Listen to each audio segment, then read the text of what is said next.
Now, the world is full of medical mysteries, but two Minnesota parents are realizing the toughest of questions sometimes have the simplest of answers. Whee!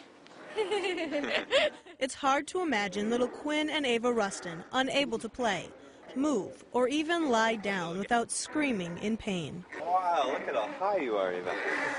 But for parents Chad and Natalie, it's hard to forget.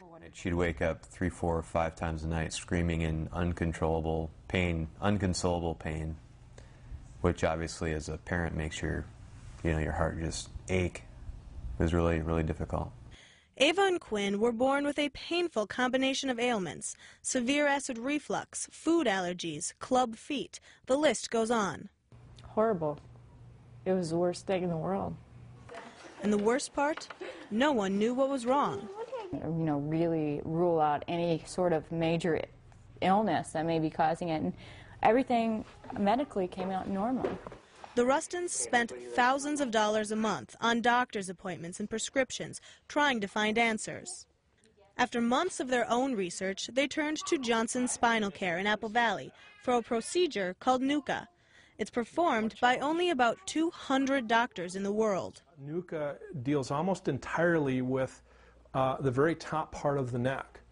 This is a model of that very top bone. That top bone, known as the atlas or C1 vertebrae, holds the brainstem. In some patients, that bone can shift, putting pressure on the spinal cord. What complicates matters in the upper cervical spine is the fact that neurologically it's like Grand Central Station.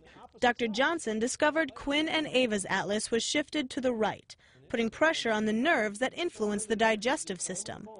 When the pressure was released, the ailments disappeared. I'll never forget it because he sat my son up and he said, "He'll be fine now." And I just thought, do you know my kids? Have you seen them? But he was right. About 23 days after he held that adjustment, we had to take him off all his medication. It was amazing. An amazing transformation for two deserving kids. He's happy. There's my little guy. And hope for two parents who just want to forget. I want to make sure that we don't ever see this again. We don't want it to come back. Good job, Eva. Now, NUCA is not only used for children. Actually, it's more commonly practiced on adults with back pain and neck pain, headaches. It can even help some who are facing surgery. For more information, log on to our website at myfox9.com. In the newsroom, I'm Courtney Dirks, Fox 9 News.